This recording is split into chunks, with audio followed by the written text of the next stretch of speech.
Arade, Sokio, Soki, Arade, Sokio, Soki, Arade, Soki, my everyone, Soki, Arade, Soki, Arade, Soki, Arade. Yo to be yo to be Dans le cadre de nos travaux artistiques, je salue tous ceux qui aiment les contes africains. Et en particulier les contes que je fais presque toutes les semaines.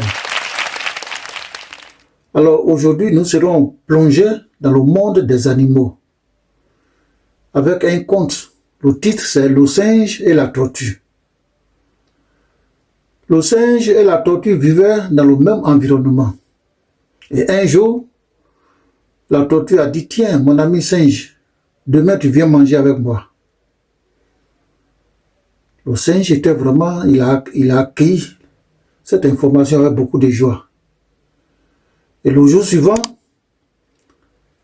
le singe est parti effectivement manger chez la tortue. Au moment où il arrivait, la tortue avait commencé à manger. Donc, rapidement, le singe s'est lavé la main et il a commencé, il était sur le point de manger. La tortue lui a dit, non, mon ami, tes mains sont sales, va te laver les mains.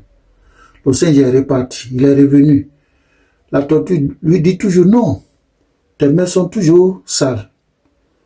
Donc, le singe a commencé à faire des va-et-vient. Il va et vient. Tout ce temps, la tortue était en train de tout manger. Et effectivement, quand vous regardez, vous jetez un coup d'œil dans la main du singe, sa main naturellement. Et vous savez, il y a des conceptions selon lesquelles tout ce qui est noir n'est pas propre. Et c'est sur cette option que marchait la tortue. Donc, la tortue a tout mangé. Et affamé, le singe a décidé de repartir chez lui, c'est-à-dire sur l'arbre. C'est là-bas il habite, c'est son domicile. Et de l'arbre, il a lancé une invitation à la tortue. Il a dit, tortue, mon ami, demain tu viens, nous allons prendre un repas ensemble chez moi ici, sur l'arbre. Alors le jour suivant, la tortue effectivement est partie, mais elle ne peut pas grimper à l'arbre. Elle tente de grimper, elle tombe. Elle tente de grimper, elle tombe. Elle a lancé un cri d'alarme, un cri de douleur au singe. Elle dit vraiment, je ne peux pas monter. Mais est-ce que tu ne peux pas jeter quelque chose pour que je puisse manger ou bien envoyer quelqu'un qui va m'apporter quelque chose à manger? Il dit, il n'y a pas de problème. Donc, il a dit au corbeau, corbeau, va, il lui a donné une partie du repas. Il dit, prends ce repas-là, tu donnes ça à la tortue pour qu'elle puisse manger.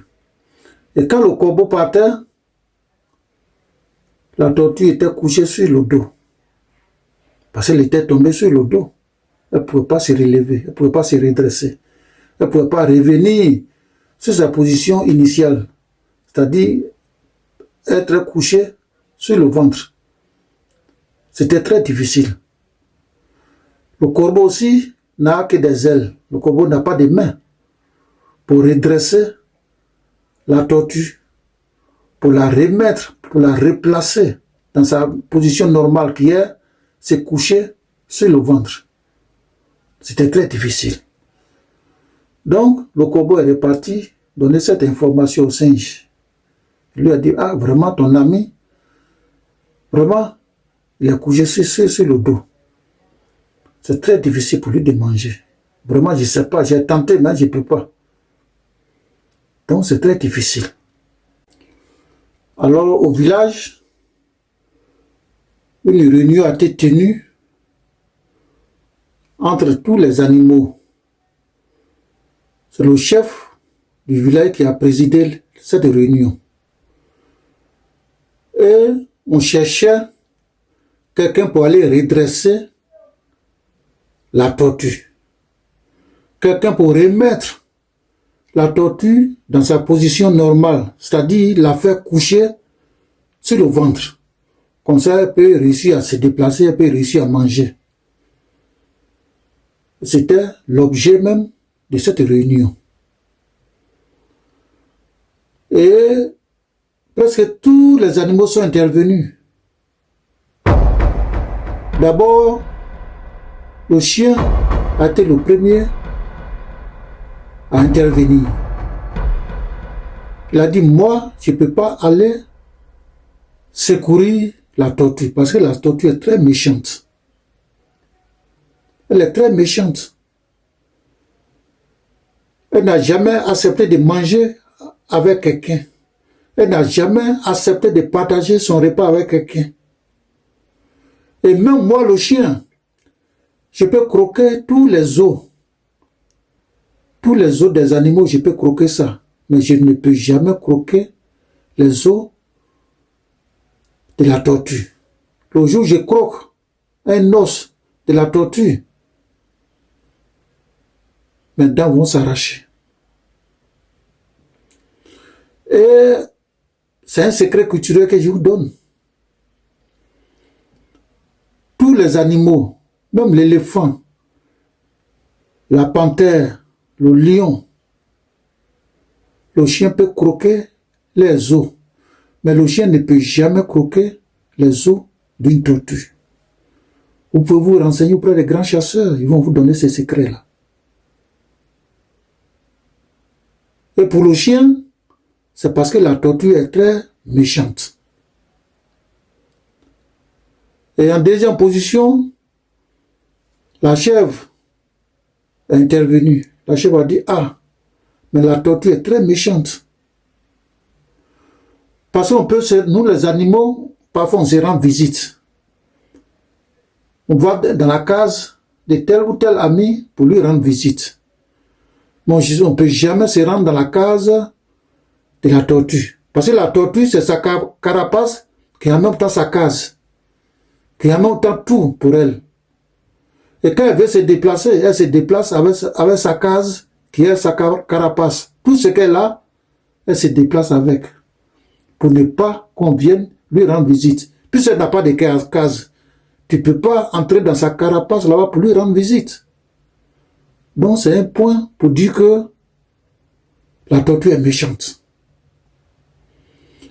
Troisième intervenant, un autre animal, l'hyène. Il a dit, ah, mais la tortue est méchante. Parce qu'elle n'a pas de domicile fixe. Parfois, elle est sur la terre ici, elle est sur le sol avec nous. Parfois, elle se trouve dans l'eau. On ne sait pas au juste où elle habite. Quand les poissons qui sont dans l'eau veulent lui rendre visite, elle monte à la surface. C'est-à-dire, elle vient sur le sol sec, où nous sommes actuellement. Et quand quelqu'un veut lui rendre visite, elle s'échappe, elle va dans l'eau. Donc, elle est tellement méchante qu'elle n'a pas de place fixe où elle habite. Il y a au moins une vingtaine d'animaux qui sont passés avec un mauvais témoignage de la tortue. Et en fin de compte, il a été décidé de ne pas secourir la tortue, de laisser la tortue comme ça. Et jusqu'à là, la tortue a été laissée crier, pleurer, jusqu'à elle est morte en fin de compte. Voici la fin de mon conte. Et le message qui est important ici, qu'il faut décortiquer, c'est que lorsqu'on parle de quelqu'un, d'un être humain, c'est un témoignage qui te fait. Quand quelqu'un est méchant, quand quelqu'un n'aime pas coopérer, quand quelqu'un est très renfermé sur lui-même, le jour où il a un problème, personne ne veut se lancer à l'eau. Tout le monde le fuit, parce qu'on sait qu'il est méchant de nature. Même ses enfants, quand on apprend que c'est l'enfant d'un tel, cet enfant ne peut jamais être intégré dans la société à cause de la méchanceté de son père, de sa mère, de sa famille. Alors ce que nous allons comprendre, c'est que cette méchanceté de la tortue, elle qui a invité le singe, elle a utilisé des stratégies jusqu'à le singe n'a rien mangé. Mais sans aucune forme de revanche, sans aucune forme de rancune, le singe a donné une autre chance à la tortue de manger. Mais tout cela a été empêché. Et quand tous les animaux devaient faire des témoignages, personne n'a parlé en faveur de la tortue. Parce qu'elle est méchante. Parce qu'elles n'ont pas coopéré. Parce qu'elles n'ont pas aidé. Parce qu'elles n'ont pas partagé. Alors ce message, c'est l'intégration sociale. Chacun doit savoir s'intégrer dans sa société. Chacun doit savoir partager. Chacun doit savoir manger avec les autres. Manger, c'est-à-dire, entre guillemets, partager ton repas avec les autres. Inviter des gens à se réjouir, créer la gaieté. Mais quand ce n'est pas ton cas, vers le dernier jour de ta vie, les gens viendront dire des trucs sur toi, qui vont te salir, qui vont salir toute ta lignée, tous tes enfants, tes arrière-petits-enfants, et presque toute ta lignée. Donc vraiment, je vous dis encore merci pour avoir écouté ces contes. Je vous dis infiniment merci. Et à nous revoir. Alors, si tu as aimé cette vidéo, je t'invite à te plonger encore plus dans l'histoire et la culture de l'Afrique à travers ce merveilleux livre de Monsieur Kessio, La danse thématée et découvre l'Afrique version PDF. Clique sur le lien dans la description et obtiens ton livre à seulement $17. Bonne lecture.